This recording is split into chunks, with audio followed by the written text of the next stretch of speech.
The evening was calm, the kind that carried a hush over everything. When I saw him walk into the bar, Jason, I hadn't expected him to be there. Not tonight. Then again, I hadn't exactly expected to be here with someone else either. The moment my eyes met his, my heart stumbled, skipping in my chest, but I forced myself to stay composed. I wasn't doing anything wrong. At least that's what I told myself.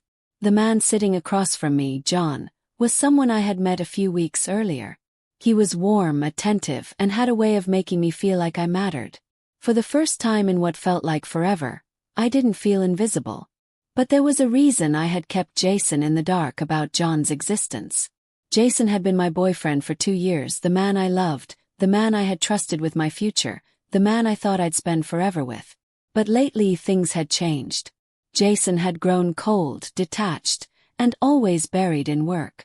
It wasn't just his long hours. It was the way he had emotionally checked out. I tried to reach out, tried to tell him how much the distance was hurting me, but every time he brushed it off with the same vague response. "I'm just tired."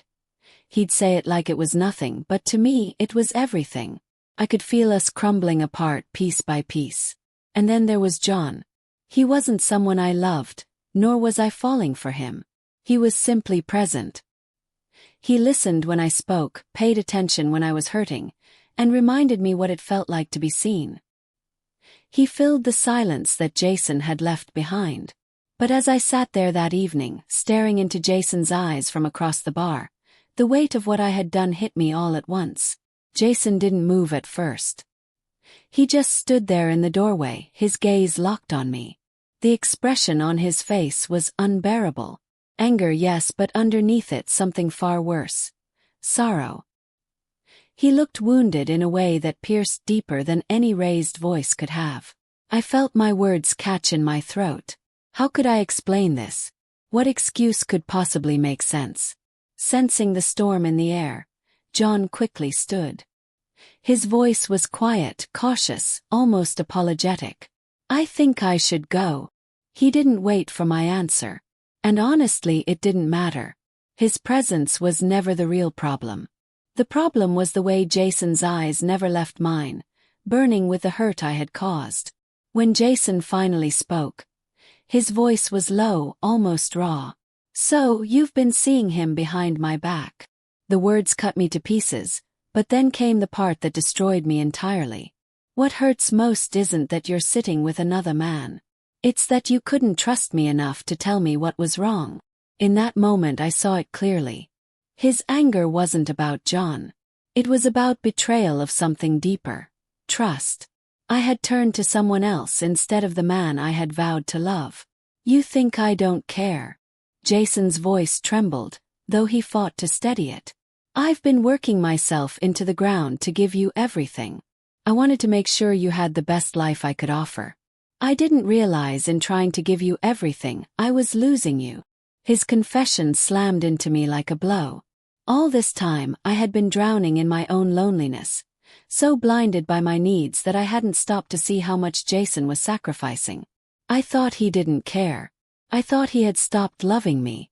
But the truth was, he had been fighting his own battle for us. And I had chosen to seek comfort elsewhere. And yet, it wasn't his pain that undid me. It was his calm surrender. He didn't yell. He didn't accuse me with venom. He simply let go. His eyes, his tone, his body, all of it said the same thing. He was done. Then he turned, walking away from me, out of the bar, leaving me frozen in place. My chest ached as if someone had ripped it open. Every part of me wanted to chase him, to beg him to stay, to promise I would do better. But deep down I knew it was already too late. The damage was irreversible. I had told myself I was the neglected one, the one who had been left behind. But in reality, I was the one who had abandoned us first. I hadn't trusted him with my pain. I hadn't fought for us when things got hard. And now I had lost him. Not because of John, not because of another man, but because I gave up long before he ever did. I sat there in the silence of the bar, broken and numb. The man who had once been my everything had walked away, not out of anger, but out of resignation. That night, I learned the cruelest truth of all. When you go searching for someone to fill the emptiness, you risk losing the person who was already holding your heart in the first place.